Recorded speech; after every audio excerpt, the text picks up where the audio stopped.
Network Automation Nerds podcast.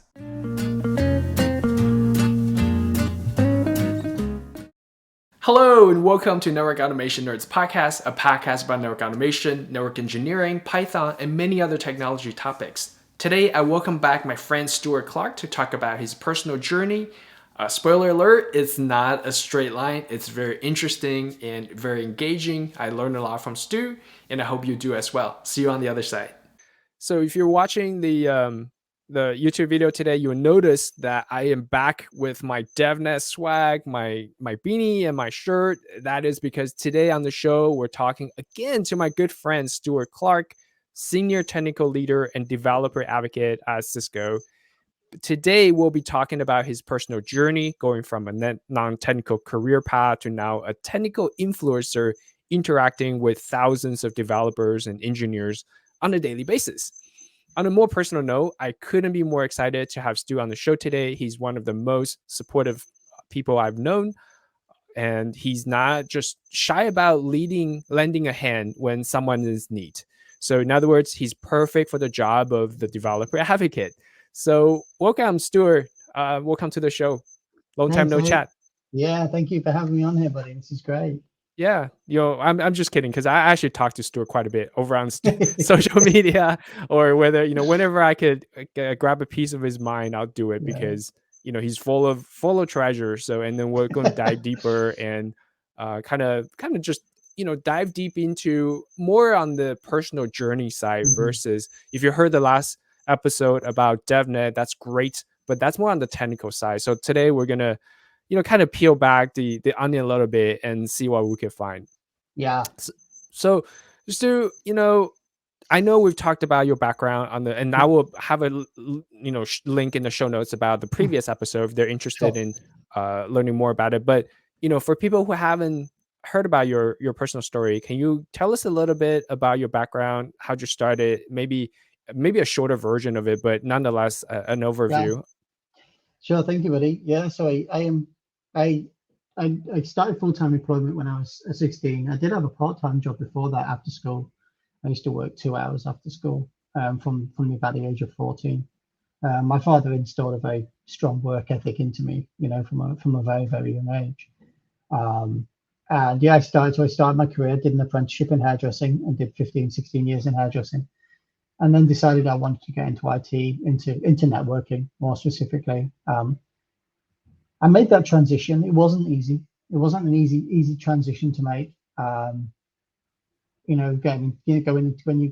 when you change careers or you make a big directional change within anything that you do, sometimes you wonder if you've made the right decision.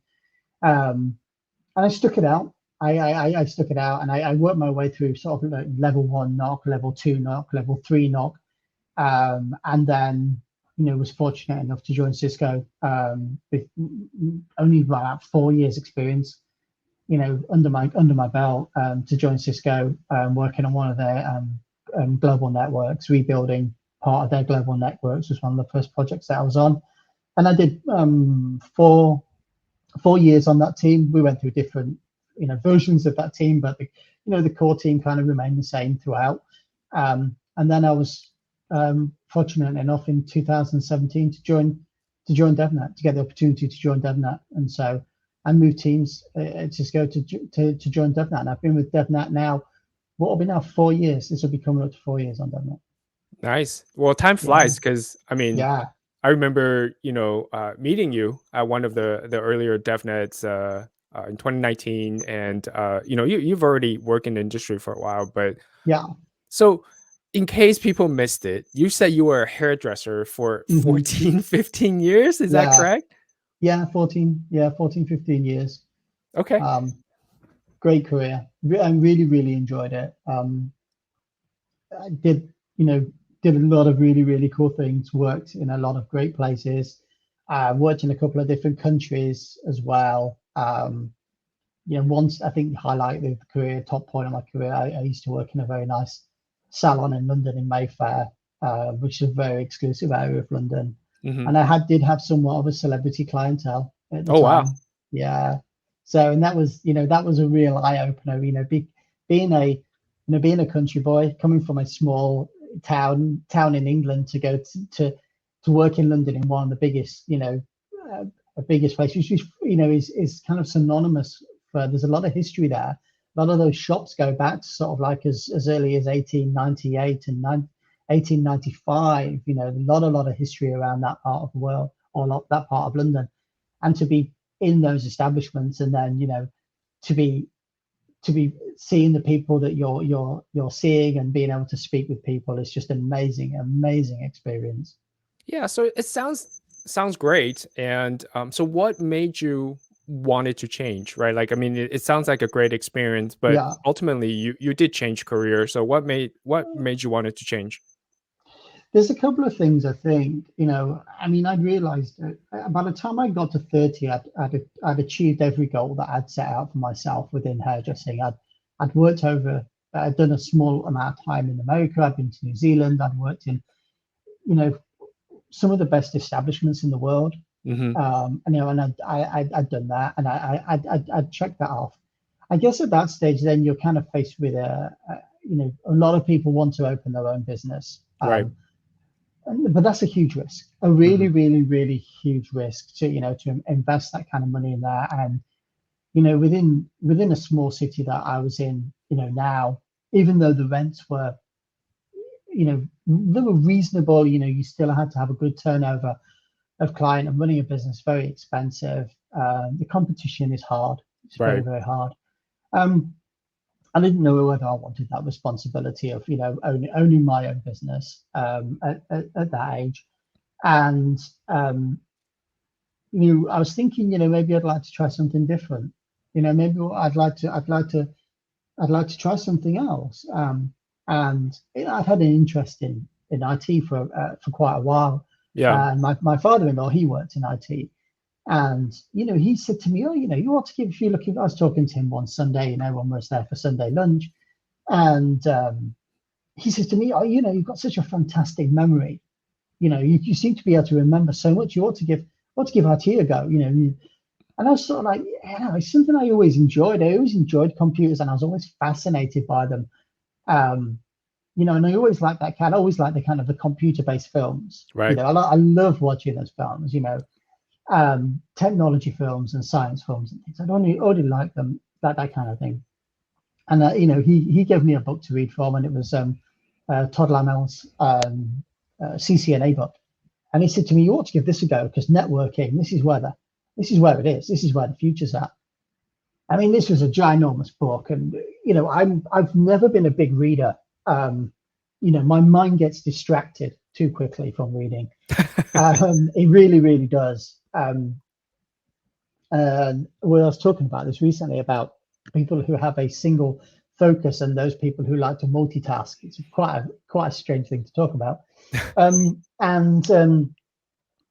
I remember I was working at a hair salon in a city close by to where we live, and I was driving this car, and this car was like 15 years old, and the heater was stuck on hot, and it was the summertime. Yeah. The passenger side window didn't wind down. Back in the day, kids, we used to have to wind the windows down. It wasn't Yes, electric. kids, gather Kids, around the fireplace and we'll talk about yeah, where we we'll have talk. to use the hand to wind down the window. Mm, yeah, exactly. And it had a cassette player, so you might have to Google that. Cassettes, Yeah, exactly. Google what a cassette. So no, I'm being funny. I did too. So just for the You record, I did, did you did too. that. Yeah. Well, I didn't have an 8-track. It wasn't as old as that. Oh, So, okay. but it's this car, and to say death trap of a car is an understatement. And I used to drive this car, like, it was like 50 miles there, 50 miles back. And I used to leave my home at sort of 6:30 in the morning, and then I'd leave the shop at say 6 or 6:30 at night. And sometimes it'd be a later night where we'd be open 7 or 8 at night. It was long, and sometimes I was doing 6 days a week because I wanted extra money, Yeah. so. And like I said, I really enjoyed it. I had a great clientele. I built up a very regular clientele. I knew everybody by first name, and Right. it was, you just had, running conversations going with everybody, and your regular clients. You check in, how are the family, how's your work, all of the small talk, and you were really involved in these people's lives, right Right. up to, people who, they were leaving university, or they're starting their first job, or they were established in their job, and you saw them going through different stages of their lives. Because I was at the shop for 5 years. Right. And and you meet someone, and then someone says to you, "Oh, hey, I've started dating this girl," and then 3 years later, it's kind of like, "Hey, can you cut my hair for the wedding?" And hey, do you want to come to the wedding? Do you know what I Right. mean? Right. You're like there, Can you cut and my baby's hair? that has happened. Yeah, Yeah, yeah. that's happened. You've got all of a sudden you've got 3 generations, Right. coming, in the door, and it was hard, very hard. I had a lot of money in debt, into the tens of thousands into Hmm. debt. This is just accumulated through bad decisions of buying rubbish cars mostly, and The one with the hand wheel, like I had rolled down yeah, yeah, windows with yeah, the yeah, cassette yeah, player. yeah. So with the cassette player, yeah, I spent all the money on cassettes. Um, we were struggling financially. We were really struggling financially, and there were days where I'd only eat probably one meal a day. Hmm. Um, and that'd be, late at night or something. And, my car was literally running on fumes every day. And Right. you know what it's like when you're in a financial hole like that, you can't see a way out. Right. The interest, on the money you owe is almost how much you earn. And there just seems to be no turn left. So I found myself working harder, working more hours just to stay on top of everything. Um, and I remember this day vividly. It was a Saturday, and it was just at the end of the summertime, and I was having a kind of a Coke or soda just outside the shop, um, and I was sat there in the sun, and I'd started that morning at around 7:30. I was due to finish at 5, Yeah. and I got a full day. My appointments had been booked. I had client back on back on back on back on back all the way through. Working a 30-minute slot every 30 minutes. You've got Yeah. with a client winner. And then one of my clients cancelled. I went to the reception desk and they said, "Oh, by the way, your next client's called. He's stuck in traffic. He's not coming in, so he's rescheduled." Hmm. I was like, okay. So I thought, well, I'm just going to sit outside in the sunshine. So I sat outside the shop with this thing, and I saw the manager of the shop was talking to the owner, and the owner had this beautiful Bentley GT Continental. Right. And that was when the Bentley Continental had just come out, the W12 had just come out, and he was talking, and that was one of many of his cars. He had a lot of nice cars, and he owned Right. the building. He owned the building, and he owned the business. Right. He was talking to the manager, and the manager was showing him his new Rolex, because the manager collected Rolex watches. Right. And I'm looking at them, and I'm looking at me holding this can of soda, Right. and I'm thinking, I'm the busiest person in the business. Right.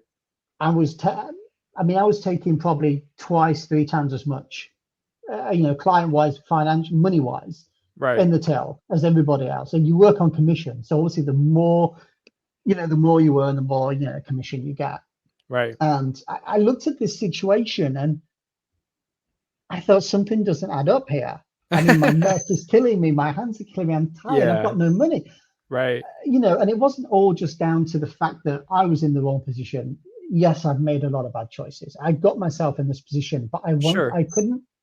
I wanted to get myself out of this position, and I didn't know how. And when I went back to my car, to take the drive home, I saw that book on the passenger seat my father-in-law had given me, Yeah. and I thought, right, this is why I'm going to have to take ownership. This Yeah. is why I am going to have to stop making excuses. Yeah. If I want something new, if I want something different, I'm going to have to do something different. Right. So as if that isn't enough pressure, right? As if that isn't enough pressure. Bombshell moment. My wife and I discovered that she's pregnant. Oh, wow. Yeah. So I mean, you on another level of sort of like, you know, pressure put on top Yeah. of Yeah. you. And you just think, I'm going to be a father now. We're going to be parents here. Yeah. I really, I really, really have to go extreme here with this. Right. Um, and so, I mean, that was the kind of, I guess that was the moment for me. Um, where I decided, I'm going to dedicate serious time to this. I'm going to start creating good habits. I'm going to start, doing things, to move me out of this situation, to move us out of this situation. I'm going Right. to, these are the steps these are the steps, and I plotted it out. I planned it out. I started to then do research on companies, started to, as well as studying, find out what kind of jobs I could get into, where the gaps were in the market, who the companies were, all of these things in Right. preparation for that day where I was going to pass my certification. And I had it in my mind, get my certification, Cisco CCNA, get my certification and start this new career, and then just, ascend, just start really going for it within this industry. Yeah, that's a great story. I mean, to begin with, and I too, um, didn't grow up with a lot of money. In fact, Mm, there's always food on the table, but and yeah, clothes to be wear, but that's it, right? yeah, So I decided to major in college on finance because I was wondering, we're not bad people. We work really hard, but why don't we have any money? Right? Like, why do we mhm, have to, like, compared to others? So I could yeah, totally identify with that story. mm, And of course, yeah, you mentioned you're at a certain stage in life and you found out your wife was pregnant. I mm, remember, when I was about to become a father, and that was just in itself such a stressful experience and mm, mentally just take a drain. I couldn't imagine what you were going through with those, they just kind of compound each other, right? yeah, yeah. They do. Um, but sometimes, you need a why. Yeah. You do need a why, and for like you were saying, for me, becoming knowing that I was going to become a father, um, and was very, very important to me, because you know I mentioned about my father had given me this strong work ethic. My father casts a huge shadow, a really huge shadow. I've always said, and I said, when I found out my wife was pregnant, I used to, if I could be half the father my dad was to me, then I would be so happy. I mean, he worked 3 jobs, for his family when I was growing up, and so you do what you have to do for your Yeah. family, and so that was I think that was really my moment, and if I needed that kind of swift kick in the rear Hmm. to move me in that direction, that was it Got to it. make me do that. Yeah. That's interesting. So okay, so you have this revelation that you want to make Mm, more money. You want to. That was a great quote, by the way. I think I should cut that and do a clickbait, right? If you want something different, you gotta do something different. So yeah. cool. And so now you had the moment. You had Todd's book sitting right Yep. next to you. It's about like what, Yeah. a gazillion pages, roughly, give or take. Oh yeah. It was huge. It's the it's the CCNA it's not an easy exam, for Yeah, anybody that's taken that. But the amount of topics that's in there, and Todd does. I know Todd personally now. I know him from sure, reading his book. He became a very, very dear friend. sure, Um, and I got to meet him and say thank you to him in person. For for that book, because it really did change things for me. yeah, Um, and I carried that book around. I mean, it was, I went everywhere with that book. I never put that book down. I mean, I went cover to cover with that book twice, yeah, to to to help me, to get me, prepare me for that exam. And those other resources as well that was in there as well. Back in the day with like Packet Tracer kind of coming along and stuff, doing that, getting the hands-on experience and things. And there was a Cisco Press right, hands-on CCNA book where you could go, and you could do, I went from writing all of the commands out in a notebook hmm, to, using a simulator, oh wow, for, to that. So, in the packet traces kind of idea, you make that jump, to get the necessary hands-on experience as well. right. So, Yeah, so I I remember hearing stories about like Russian computer scientists where mm, the terminal is a scarce resource, right? So not everybody has a computer at home. They have to share a terminal, but yeah, they would start doing calculations or coding in their mind in notebook, and that yeah, actually enhanced their ability to yes, to logic it out, because when you're writing, it's very different Yes. than when you're typing something in. So you kind of Hmm. refresh Yeah. that. Yes. So I want to go back a little bit. So you have Todd's book, and you mentioned, you read it inside out, but there's got to be still some gap between the time that you decided to do it versus you got your CCNA and work your way to a tier 3 support staff, right? Hmm. So how did that experience go? Like what was the challenge of it? How did you do it? What was your mindset? What was most important to get you through that process? You mentioned habits. I imagine that's one of them. Yeah, it is. Yeah, habits are good. Spending time, as much time as you can. Going through your book. And to your point, um, writing things down really helped me. Writing chapters out from the book, Yeah. writing down all of these things, because it clicks. You're committing it into a different part of your memory when Right. you're writing things down, and that was really important. I mean, leading up to the exam, first time I took the exam, failed. Just I because I'd never been in that environment before. Yeah. Never been in that. I didn't, there's multiple choices, going through stuff. I'd never been in that, but I'd never been in an environment. There's this clock ticking down in the corner, and everybody would give me advice. I was in the Cisco community CLN at that point, asking questions about various things that I was struggling with, concepts, and Todd's forum. I was on Todd's forum, and Todd was helping me. I know a few of his experts were in his forum were helping me as well with bits you didn't understand, and comparisons and bits and pieces. But yeah, nothing prepares you for that first exam experience. And you go in there, I actually completed all the questions. There was no problem completing the questions. I just failed miserably. And I didn't fail by a lot either. I think the passing score is sort of like then was in the sort of like the mid 80s. And I think I was in the mid to late 70s. So I knew I was close. Right. But that coming from that non-technical background, that non-real world experience, and being first time in the exam, Mm-hmm. nerves probably got the better of me, and probably rushed through some of the questions. Took the exam again, failed again. Mm-hmm. Um, you know, so it's you come out of those situations and you're like, you know, but you've got to get back on the horse again. You've got to come out there, and it's. I'm a big fan of Rocky. Anybody that's seen me quote, I quote Rocky, and Rocky says, "It's not how hard you can hit; it's how hard you can get hit and get up and keep moving forward." And that's it. You're gonna fail, and this was me tasting failure, really me tasting failure. But I was close. I knew I was close. I just needed that little bit extra. So the third time, I was lucky. I went to a different test center because the test center couldn't put me in.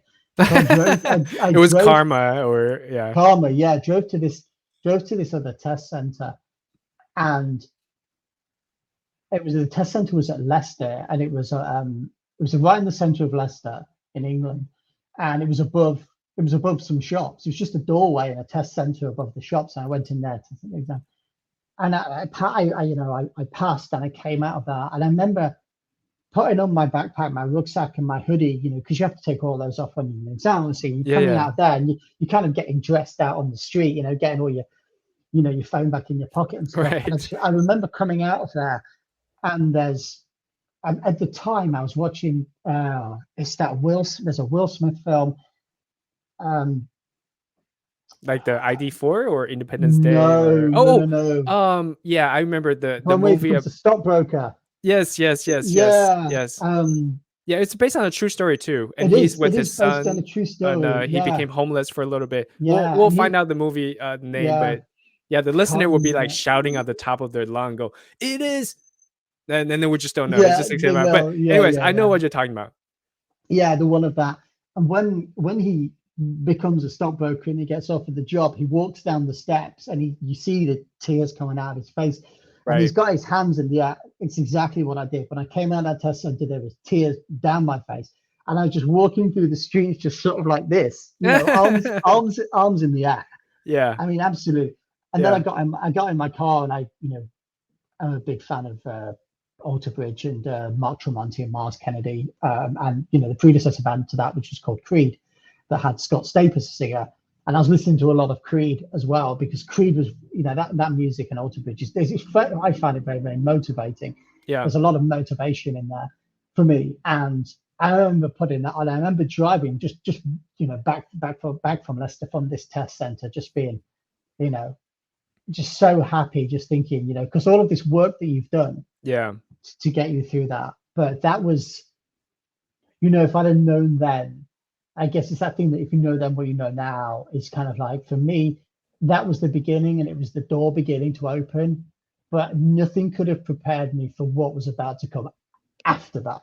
Oh, okay. So I found the movie's name, so because it's gonna Yeah, bug me until the end. So it it's is. Pursuit of Happiness. Thank you. The Pursuit of Happiness. Yes, Thank yes. you. And Yes. I can imagine you doing the Will Smith and the Rocky, climbing the Mm-hmm. mountain, like Yep. on top of the world and Mm-hmm. raising your Yeah. hand, that type of Yeah. stuff.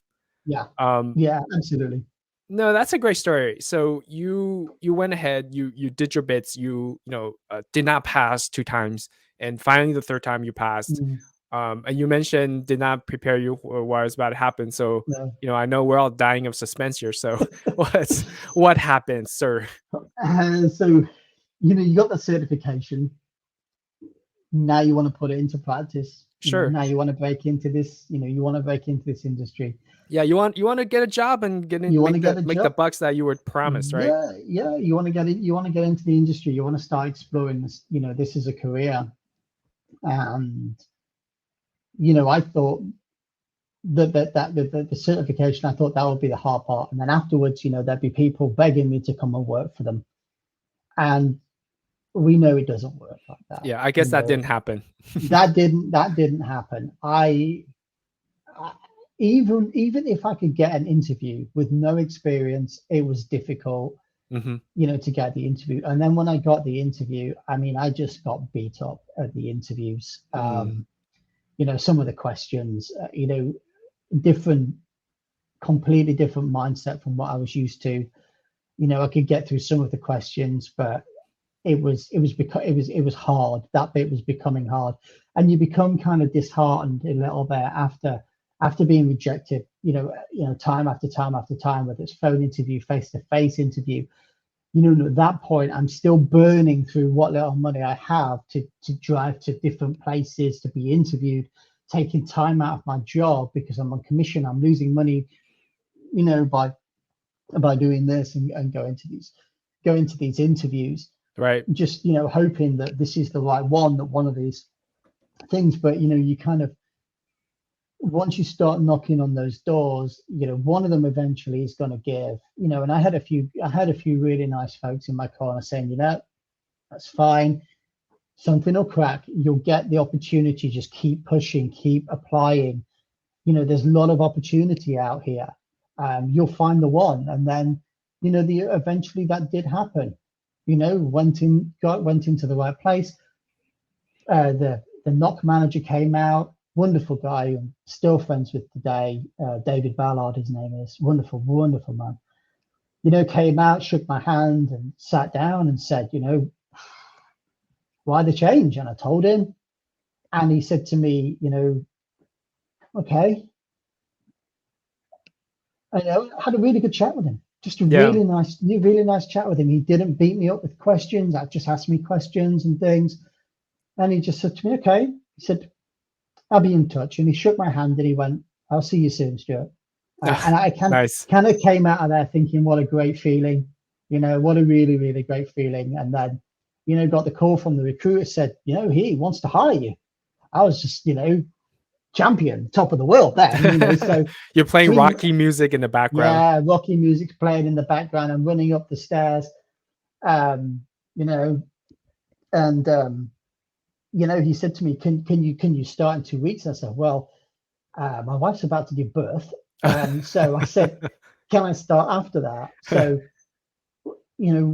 I left my current job, finished on the Saturday. And what's actually ironic is about talking to you now about this. Yeah. It's actually our son's 13th birthday tomorrow. That's wow. 14th of October.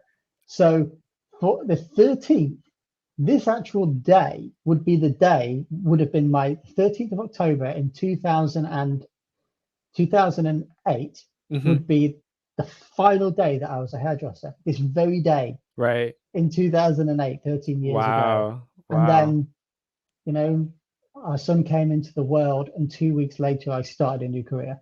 Nice. So, yeah. Yeah. So, well, happy birthday to Stu's Thank son, you. and then Thank you. we'll all sing a happy birthday to him Well, yeah. privately. But that's amazing, right? So I would say, I've been to my fair of interviews in Mm, my life, and sometimes you get a good feeling afterwards. You kind of just hmm. click. And I myself was, gone through, kind of the loop for other Yeah. people as well. And you kind of change your perspective if you do Yeah. enough. Is Yeah. that you don't you want to hire people with the capacity to learn Yeah. versus you want to hire people with well, more so than existing technology. So, you got to have a baseline, of course. Yep. The person's got to do the job, but Hmm. more importantly is the attitude, and also, Yes. Yeah. how have you survived, overcome some of the challenges that you have. And obviously, you have overcome your share of challenges. So I'm glad David was able to see that and Yeah. gave you a chance. And of course, Mm, obviously you took off in like a rocket. So you got the job at the knock. You started working, your son was born. mm, Obviously that was pretty stressful at the time, but take us yeah. through that process of just progressing through your career Yeah. from there. It's I mean, it's a strange thing going from the career that I went from, where you're working in the hair salon, and people are coming in and they're paying to see you, and they're happy to see you. Yeah, they're telling you their life Hey, stories too, right? It's a yeah, they're loving therapy it. session Yeah, for them. you go and work on a knock, and then all of a sudden this phone rings, and there's someone yelling at you. They don't call That you to congratulate you on such a great do you, product you have and created. that's and you know what? That is exactly what Dave said to me, because there was a couple of times in the knock. I mean, he saw that it was taking it out of me, and he took me out for a coffee a couple of times. We went out and um, or to get something to eat or something. And he said to me, "You know what, Stu?" He goes, "Look, people aren't going to call us to tell us how great they are. That's not going to happen. And that really made me think. And I thought, you know what, he's right. And it made me think of a book that I read a while ago, a long time ago, called The Magic of Thinking Big. I think it's by Dr. David Schwartz. And he talks about this ownership of business. Imagine yourself as the owner. And Mhm. he talks a lot about this, about ownership. And he tells a story as well about a man who was at a train station going to buy a ticket, and the person that was in front of him was talking to the person giving the tickets out of the train station, the ticket sales, and they were yelling at them and shouting at them and cursing at them. And the man behind the counter was being very calm, very cool, very collective, trying to help this man out with his whatever his problem was, whether he missed a train or some issue with the tickets. He remained thoroughly calm, throughout this man shouting at him, and then the man obviously, got what he needed and walked away. Yeah. And then as the second man approached the counter, the gentleman behind taking the tickets took a sip of his water and looked up, big smiling face, and said, "Hello, can I help you?" to this man who had witnessed all the shouting. Right. And the man said to him, "You handled that extremely well."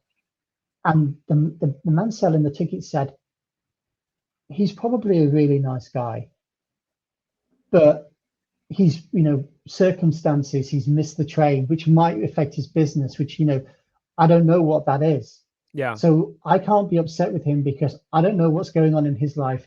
This is obviously you know him missing a train, or his travel not going right, is going to have some implication on his life. Right. That's He's not taken out on me.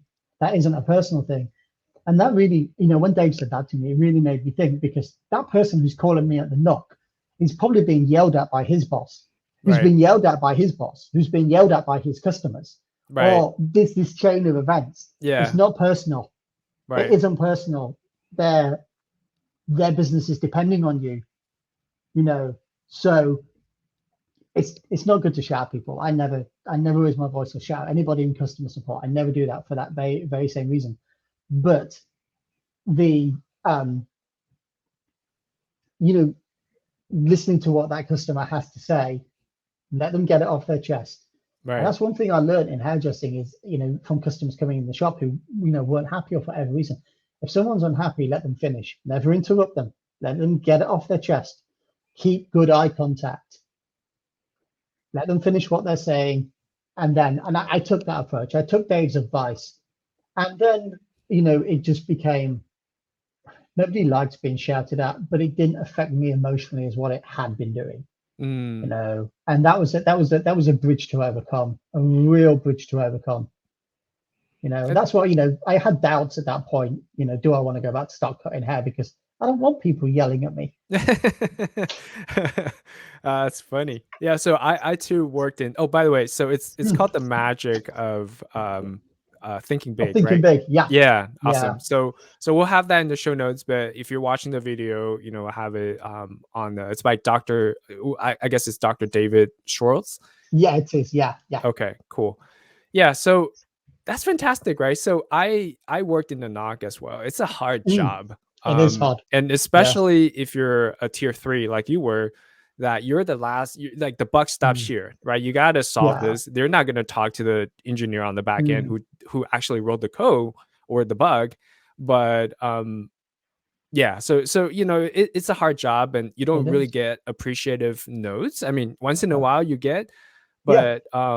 but I think the survey response was somewhere in the low 2%, which was, Mm, and half of the time is, complaints too as well. But it's a hard job, and yeah. I'm glad you corrected, you Yeah. correct your mindset, you read Yeah. that book, and you Yeah. went ahead with it. Yeah. So that's one of the tools that you use, right? Like to kind of put yourself in different perspective, Yeah. or like you want to Hmm. elaborate that a little bit. Yeah. It's putting yourself in that, again, in the customer perspective, but as well as, and this is, and I'm learning this all the time. Right. Still learning this all the time.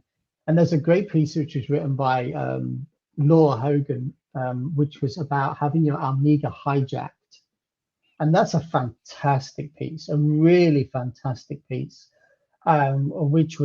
which was written. And it talks about how you react in certain situations, that fight or flight situation, and how the brain responds and how you respond, and essentially how, in situations, it's how you respond, is that's what makes that situation, because you can, someone can come to you with a problem, and you can either be relaxed and calm about it and deal with it that way, or you can be aggressive. But really it's that 10% of how you react to a situation determines that situation. And like I said, I'm still really learning this now, because there's times when my Amiga gets hijacked. Especially when you're working, you're kind of heads down into something, you're really busy with something, and then Yeah. somebody rushes at you Yeah. with something, and you have to think very quickly, and it's learning to be able to deal with that in those situations. It is how to react in different situations. Yeah. And it does depend. It depends, on the nature of the job, and there are a few other things you can take into consideration. Each job is naturally different, and it's. But what we're doing in IT, when we're writing with code and stuff, someone said to me once, "This isn't open heart surgery." you know so someone is saying now, Yeah. but now is different. Now is different to that of a heart surgeon, a brain surgeon, a paramedic.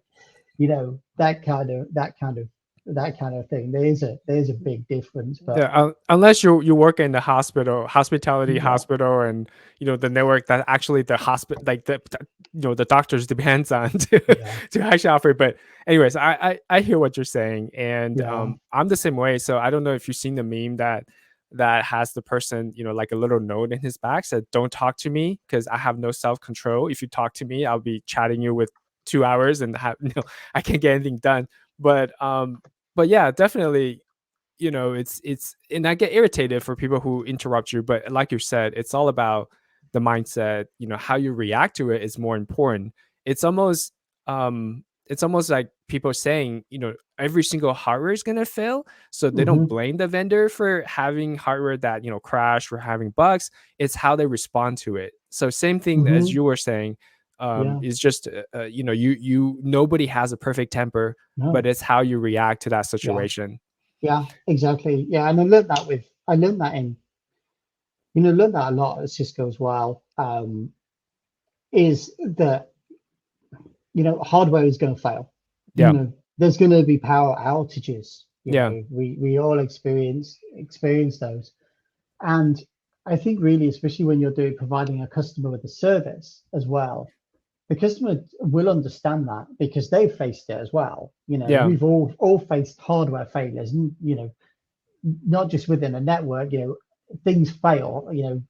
Engines fail. Services fail. At some point, something does stop working, and we have as much redundancy as we can in place for failure. But at some point, something is going to break. Customers understand this. People understand that, a light bulb will stop working. Hmm. That's fine. Where they are really going to be critical is how quickly can you replace that light bulb? Right. And during that replacement is the information that you give them to say, we are aware of this failure. We are working on it now. And one thing I learned when I started doing and dealing with a lot of outages, and I led a lot of what we call tiger teams. When there's an outage, and Right. we've got an outage. I'm going to take point now for the network team. I'm going to be the um, SME for the network team. The network team are going to fix it, but I'm going to let them do all the typing. I'm just going to take the updates from them and provide that to our manager, and they're going to provide it to the customer, Hmm. and to give regular updates throughout this to say, we're working on this. I'm going to provide you with an update in 10 minutes. Yeah. And that update is going to go out. Whether that update is we're still working on this, we expect the fix to this to be at 1 p.m. or 2 p.m. As long as you're keeping your customers informed, good news or bad news, you know they're going to be they're not going to be happy about that, but they're going to be confident that you're working on a resolution. The worst thing you can ever do is provide no information, go completely silent on them, and leave people just going, I don't know what's going on. Right. You know, even if you had, and you'll have experienced this as well, and so will so many other people. You say to someone, "Oh, this is going to take an hour to fix," and then you might be relying on remote hands getting to the data center, and they can't find the cage, which adds 10 more minutes, which adds 20 minutes. Right. Go back to the customer and say, we're still working on this, but this is going to take a little bit longer. That's fine. If you don't tell them that you're going to be extending the outage window, or this is going to keep going, they're going to they're going to get upset. So Right. communicate, communicate, communicate. Yeah, so that's a great point about, communication and being transparent and honest about Yeah. everything you're doing, because, you Hmm. know, if you put yourself in their shoe, like what you were saying, there are people breathing down their neck, and, Yeah. they're under a lot of stress as well. Hmm. Back to that empathy thing we Yeah. talked about.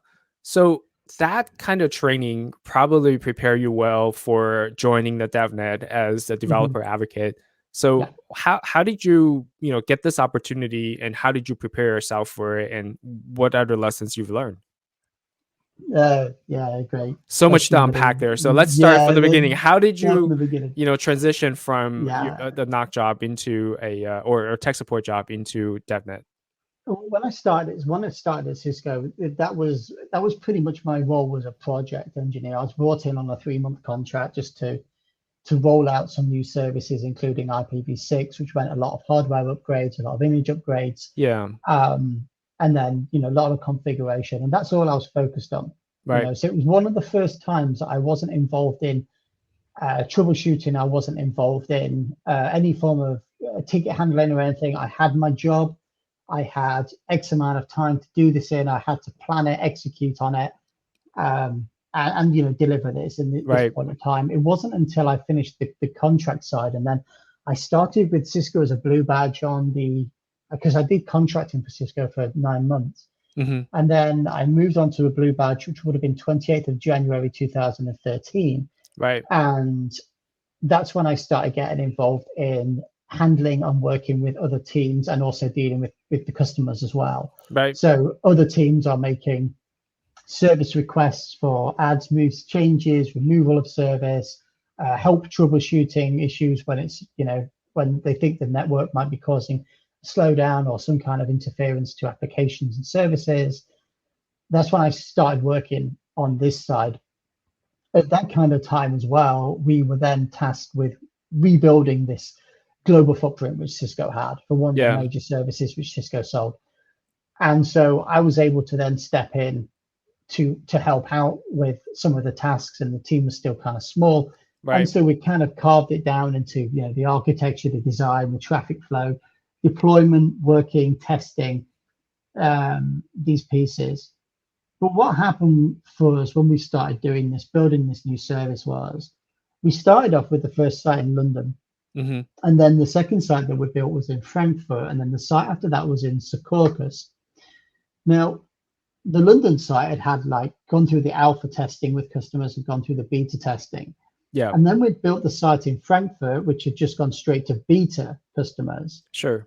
When then we started building Secaucus, this was just, we should have been in the position where, because we'd done the alpha and the beta, when we went Secaucus went live, we were just going to cut all of the old traffic from our old Secaucus data center to the new traffic in the Secaucus Interesting. data center. Okay. Yeah, seamless cut over. And this was, for us, this was just as simple as taking our IP addresses and advertising them from a different location, so the customers wouldn't know any different. The traffic, Sure. BGP would do its magic, ISPs would do their magic. Sure. We would just cut over. We told them we were making the change. They were fully aware it was taking, Yeah. So it's an active setup. You just, active setup. yeah, Yeah, you just exactly. hot code. Yeah. Yep.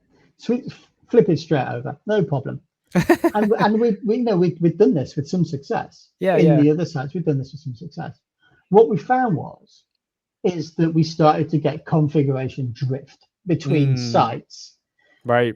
because by the time we come to roll Secaucus out, this was 3 months after we'd made London live, and we'd gone through all of the teething with London, and then we'd deployed Frankfurt, but then we'd made changes to Frankfurt and also made changes to London, but we hadn't updated some of those new changes. And this was just mostly internal servicing and reporting and graphing, internal sort of like, east to west kind of traffic that we got flowing. Right. Because as the other teams had spun up their services, the DevOps team, the monitoring team, the SRE team had spun up all their services, they'd put on additional services to meet customer demand and customer requests from the alpha and the beta. Right. So we made Secaucus live, and then all of a sudden some of the features aren't working. Oh And my the God. team, the SRE team are saying, well, we've built these VMs and they're not reporting. It's like, well, those VLANs don't exist there. This routing doesn't exist there. These ACLs don't exist there. Sure. We've got all these pieces. We started to get config drift. Yes. Now, this is what happens when you're keeping all of your configurations in a text file. So and emails. and emails, and you're trying to do the best you can with, keeping this up to date. But let's face it, there's very, very few people in the world who can eyeball 2,000 lines of ACLs from a firewall, Right. Right. And, then you're talking multi-context firewalls as well. And the correlation between line 1094 to like to line 50 because they different objects. Yep. All the way through all of these problems. And this is when we started to think, okay, we were building our templates with CMDB, Yeah. but we weren't deploying them in this way as well. So then we started to look more at how we could do this as an automated thing, how we could use source control as automation. And this is where, automation started to really come into play here. Yeah. Being able to build automation through variables and templates, through source code, and then have this single source of truth. So it's not, I'm not the one with the most up-to-date text file on my machine, and I'm on holiday, and you're doing a deployment. Right. The text file that you have is stale, it is not up to date, and you're having to comb through all of this stuff to be able to, to get it right.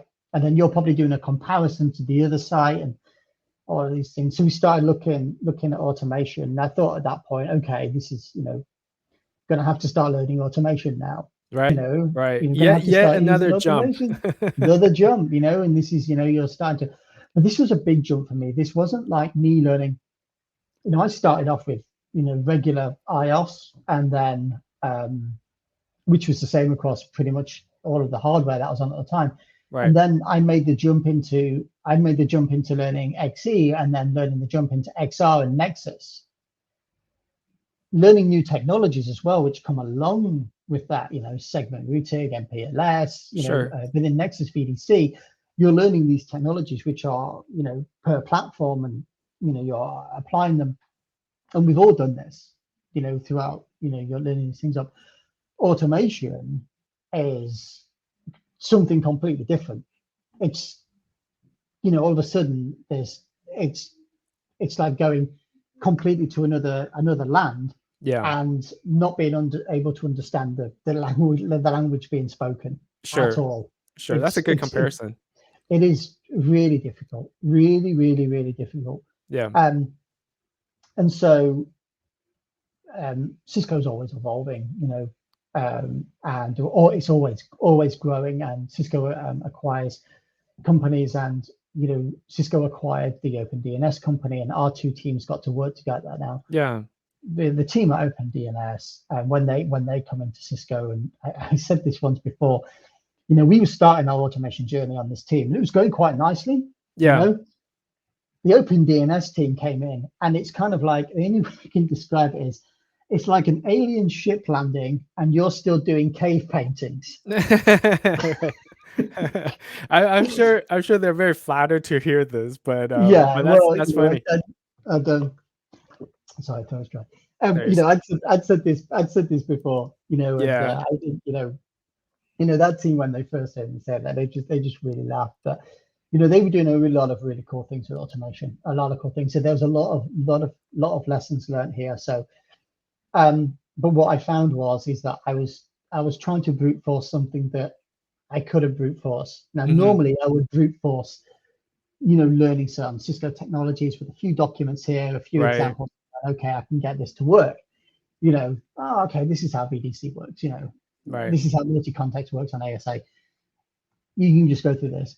Brute force learning Python, I found that extremely difficult, really, really, really difficult.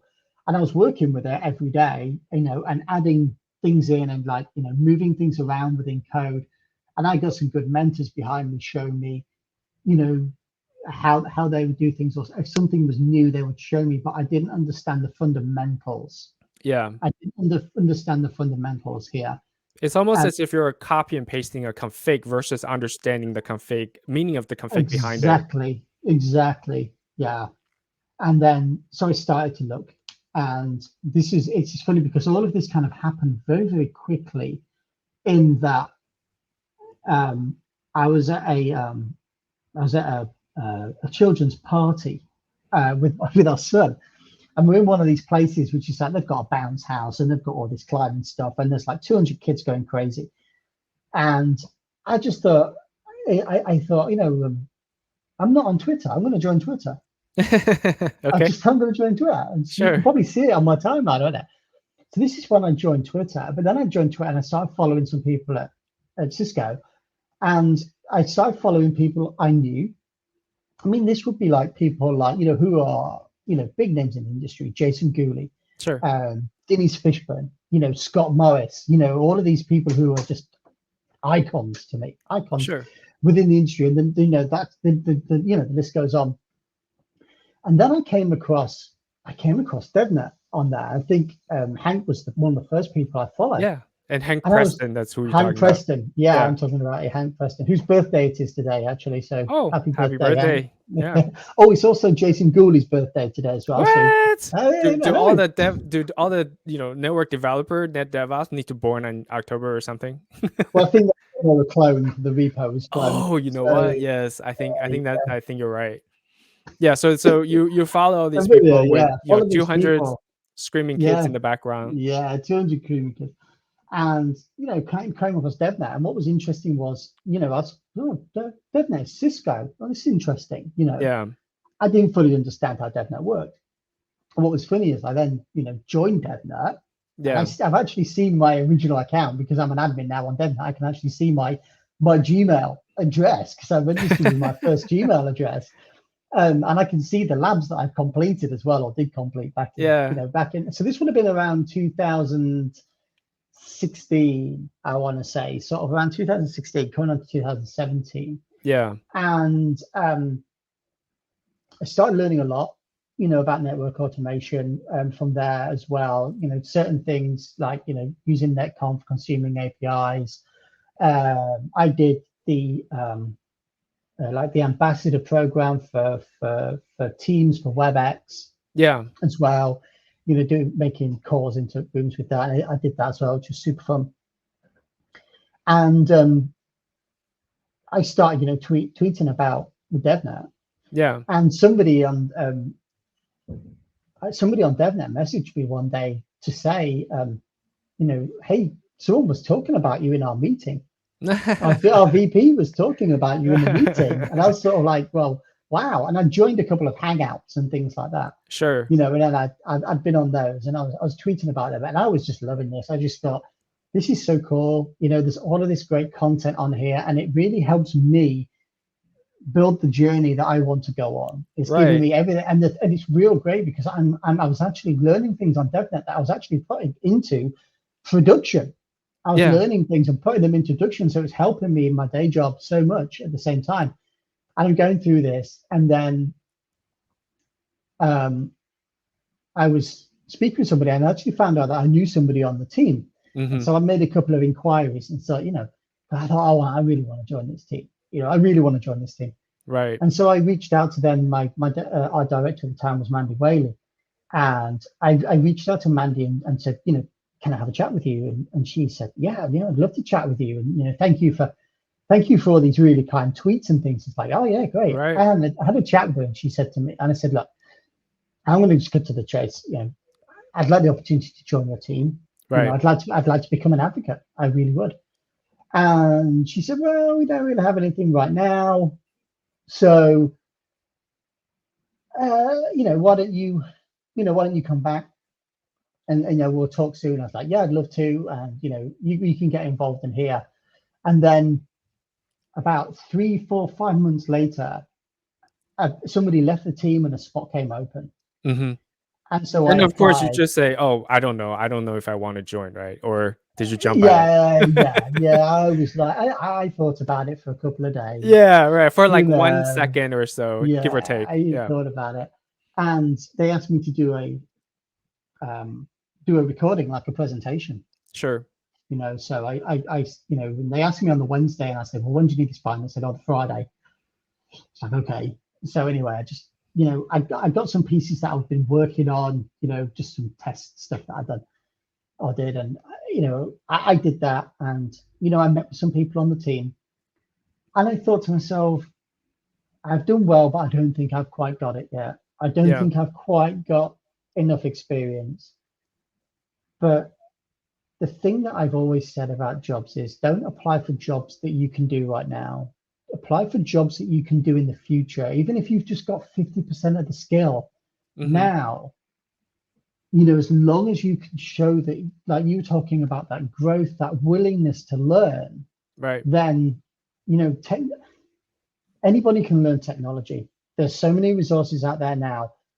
What you cannot learn is dedication, desire, and passion. They come from here. This is who you are as a person. And if you have those things, then you can achieve anything. You can learn something, because you can build those habits. You can take in that information, and you can learn anything. And I'm a big believer in that. Yeah. And so, I'm sat here, exactly here, on a Thursday, and then all of a sudden, I get a message, and it was the recruiter's name, and he said to me, "Hey, Stuart, have you got a couple of minutes?" I was like, "Oh, here we go. Here's the bad news." And I am thinking, here's the bad news. I am thinking the bad news. And he he says that, Mandy would like to offer you the job. Nice. And he went, the chat went quiet for a little bit, and he put, "Hello, are you still there?" So you pick yourself off the ground, Yeah, and yeah, yeah, yeah. I picked myself off the ground, and I'm like, wow. I'm just like, yeah, it's. I know I'm going to be taking on a lot. I'm going to be doing, this is a big jump. This is right, another big jump for me, and I hadn't done such a big jump since I come to Cisco in 2012. yeah, So this was a really huge step, and I knew I was going to be, you know working in an area where there's an awful amount of knowledge. yeah, Some really knowledgeable people, some really big names, yeah, within the industry. right, um, with all of that. And then, remember the first day of just, starting on this, and it just, you know, one day at a time, one step at a time, just, you just build up, right. and you keep working at it, keep chipping away at doing this, and make mistakes, learn from your mistakes, move forward, get knocked down, get back up, move forward. Like Rocky, or Right? Yeah, just like Rocky. And yeah, I have always thought of myself as the underdog, because hmm, I didn't have a college or university degree or anything. I came from a trade background. yeah, right, There's, uh, everybody has different things they need to overcome. Everybody has challenges, and to everybody those challenges seem like Mount Everest, and they're minded at the yeah, time. And you eventually overcome them. Sometimes it takes a week, sometimes it takes a month, sometimes it takes years, to get over that. um and when it does, you get that experience from that, and then it enables you, when you are faced against the next Everest, with some kind of confidence to think, well, I overcame that, I did this, yeah, you know to be able to tackle this. Like, the first time speaking on behalf of DevNet, at like Cisco Live. I mean, yeah. you That's you big. you yeah, I mean, me, and people obviously heard me talk a lot here. They I can really talk, get up in front of an audience at Cisco Live, and then all of a sudden, like, you just can't form words. Yeah, You can't form words, and no matter how hard you try, the yeah, words just won't leave your mouth. And there's all of these people just stuck there looking at you, yeah, going, yeah. you They're know, like, we paid top dollars for this. So what's this? yeah, mm, No, but I think there's a important things to unpack there, right? Like you mentioned, um, you had a growth mindset, right? Like you were always thinking that things could be learned, and things could be, you might take you years or weeks, but it could be learned. So that's growth mindset. And you were always, and you mentioned you were broadcasting your thoughts out, even though they may not be as, quote unquote big named, or uh you know uh they're your thoughts, right? They're, whatever they are your own, and you own them, hmm and you broadcast them out, so that therefore they get you noticed by the VPs and director, by Mandy, yeah, who they know. And also you're aggressive in seeking out those opportunity, the opportunity that you want, right? And they may not have an opening now, but because you yeah, were have a growth mindset, you were able to, do your deliberate practice on, all these stretch, like you mentioned the labs that you've done, stretching your knowledge, and you were able to achieve that. But part of it is opportunity, sure, but they're there for people who are ready, and the people who are ready are the ones who pursue their, pursuit of happiness, right? Pursue your hmm dreams, and also have the right mindset, and have the practice. So yes, exactly. yeah, so I mean, Stu, this is a great origin story, right? Like, so I think we talked about, and you talk in other places, briefly Mm, about how you get to dev, how what yeah. things are happening after DevNet, but we never heard about kind of the long version of how you came about, Mhm. the Yeah. mindset change, Yeah. and all of Mm. that. So I want to thank you No, you're for welcome, sharing buddy. Mm. those thoughts. I mean, those really inspiring for me to kind of keep at it. And doing this podcast, for example, right? Like, I'm just starting out, and I'm just seeking out, trying to work the workflow, but just one step at a time, one step forward. Yeah. And you being a friend of mine, so I'm glad you're sharing these with our Thank you, buddy. audience. Yeah. So, I mean, we're like I said, every time I talk to you, I feel like we could talk for hours, but we're hitting up an hour here. So I want to again thank you for No, being no, on buddy. Pleasure. the show multiple times. And I want to ask, so if people want to find you on the internet, on social, where's the best place to reach you at?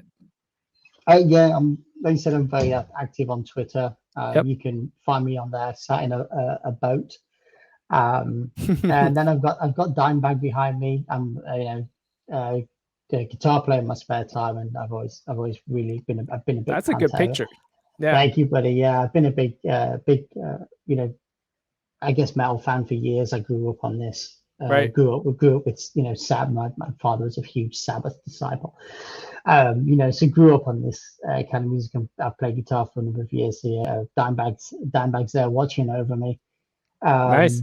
Yeah, so yeah, really active on Twitter. My LinkedIn profile's on there as well. I write a lot of blogs as well. You can see that Hmm. I've written a number of blogs as well. I think now for DevNet, I've written close to 60 blogs, which is just, you know, is pretty big now. Yeah, yeah, I've yeah, written a few blogs, and I'd like to take the opportunity to people, for people for continually reading them. yeah. We do a lot of analytics on DevNet, and I've got I've been super lucky to have people always interested in reading what I'm writing about, whether that's SD-WAN or NSO or Python methodologies or bits and pieces related to upcoming events or things that we've got launching on DevNet. I enjoy writing blogs as well for DevNet. It's really cool. Nice. And I read about you have a upcoming book. Isn't that right? Yeah, so that's one for the bucket list. Yeah, something Congrats. thank you, buddy. Something that I wanted to do, and I mean, you have an awesome book as well. And it Thanks. was great book to read, pick up and get it. It's, you see yourself, in the industry writing the books, and I think, yeah, I'd really like to do that as well. And Yeah. like yourself and a lot of other people I admire, within the industry who have given back to people through various mediums, and one of those being able to author a book. So that was always the one of those things that I always wanted to do, and then opportunity came along. I was originally down as a tech reviewer for Yeah. this book, Yeah. and then one of the authors had work commitments and couldn't do it, Right. and one of the co-authors who's with me on the book, the lead co-author, should I say, um, he messaged me and said, "Hey, how would you like an upgrade?" Yeah. Yeah. And my director, Eric Thiel, had mentioned to him as well. He knew him, and he said, "Oh yeah, Stuart's interested in writing," and they knew I was involved as a tech, thing, but they knew it was also something I wanted to do. And then so yeah, I got upgraded to author, and then that's that's another thing, writing blogs, that's cool. Yeah. Writing, scripts for presentations, writing internal articles. I mean, I've written a million RCAs, millions of exaggeration. I've written, Give or take. give or take one or two. I know I've written a bunch of CLCAs. I've written so many internal documents. Writing a book, Yeah. and I don't know about your experience with this. I'm writing a book, and I mean, I'm going into your territory here, legend territory with all of these great people who have written so I think so you're talking many. about somebody else. For No, I'm talking about your book. I'm talking about your book. all right, But cool. there's all of these, the people and things, and I'm sat there and I'm thinking, how am I going to do this? How am I going to do this? And I just like remembered that thing. It's sort of like, something else that I constantly talk about: consistency, consistency, consistency. Right. So 30 minutes, an hour a day. I got up that early time in the morning because I get up early. Yeah. Got my coffee, sat down, headphones on, put myself in the zone, and just did to start with. I did 30 minutes Yeah. every day. Then I increased that to built up a little bit to an hour, and every day I did. Every day I did that, and then before you know it, I've got 65 pages. I've got Oh, nice. 25,000 words. I've got this Right. chapter Right. appeared. Right. So I've worked my way through it, and it's that one day at a time, one step at a time. Yeah. Work through it and stuff. I mean, I'm nervous. I mean, I really am. I really am nervous. But the co-authors have read through some of it and they've said, yeah, this is good. Submit Sure. it. There's a few more steps yet. It's got to go by grammar review. It's got Yeah. to go by. It's got to go by several technical reviews. It has Sure. to go through legal. Yeah. It has to go through all of these things. I know there's going to be bits where they'll ask me to rewrite paragraphs. They'll ask me to do sentences. Can you explain this in more detail? That's going to come back to me. But yeah, I think final date, final cutoff, I think is the end of the year. But I've submitted the chapters. Hmm.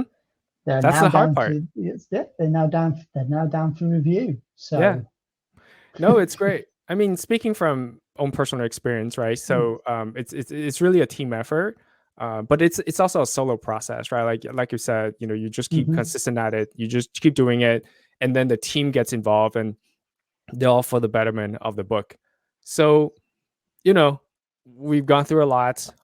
So besides get a copy of Stu's book and get involved in developer.cisco.com on DevNet, any other call to action before we end the call here?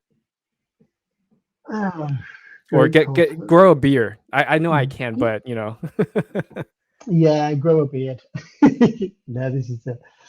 Um, yeah, just get involved. Get okay. involved. Start doing projects. Start collaborating with people who you wouldn't necessarily collaborate with. Yeah. Start, ask questions. Experiment with stuff just all the time because you never know what you're going to uncover. By getting involved in all of these things, go outside of your comfort zone. Get outside of your comfort zone because Yeah. that's where, for me, outside of the comfort zone, that's where the magic happens. Hmm. When you're under pressure, when you're nervous about something, that's when all of the good stuff starts to really, really, really, come to life and just go out there and start doing things like that. But I mean, I love putting myself in uncomfortable positions. Yeah. I absolutely just really love it now. It's just really funny. Yeah. I just, putting yourself in that, and that's when I like that. I really like that, and I think that is the days of being the underdog, Yeah. and working way up. I love being on that. I'm faced with a challenge right now where something that I've been working on for the last like year has been going extremely well, Hmm. and now all of a sudden it reached a point where it's just it's just gone completely sideways. Mm. And I'm speaking with my manager, I'm speaking with my leadership, and we're saying, you know, uh, do we need what do we need to do to get this back on track? What do we need to get this project back on, to get this back on track? Yeah. There is a real part of me that now is looking at this going, great, I've got a chance to rebuild this once again. Right. Right. Right. I've got a chance. I did this 2 years ago. I Hmm. built this from completely nothing into what it is today. Yeah. And now I'm getting to do it all over again. And the bits that I wanted to do all of that time ago, the lessons learned, I'm going to build it right now. This is my chance to rebuild. And I'm going to rebuild this and I'm going to rebuild it so good. And now, so my manager's looking at me going, you really want to take on all that problem? I'm like, yeah, yeah, right. I All just want to right. do it. I want to Nice. rebuild. I'm looking forward to you rebuilding it, and I'm Yeah, ready to have my face melt when I see it so awesome and just like, oh my god, that's cool. yeah. So the call to action was get out of your comfort zone. Get out of You your know, comfort zone. follow Stu Yeah, on Twitter yeah, and let him mm, know what yeah, kind of comfort zone you yeah, have gotten out of and what yeah, you yeah, accomplish. So yeah. Stu, thanks again for being on the show. I really Thank you, appreciate buddy. it. It's Thank you, mate. really inspiring. I know it inspired me, and I hope the audience got something out of it as well. It's always a pleasure. Thank you for taking the time, mate. Really appreciate it. Yeah. So once again, thanks for listening to the Network Automation Nerds podcast today. Find us on Apple Podcasts, Google Podcasts, Spotify, and all the other podcast platforms. Until next time, bye bye.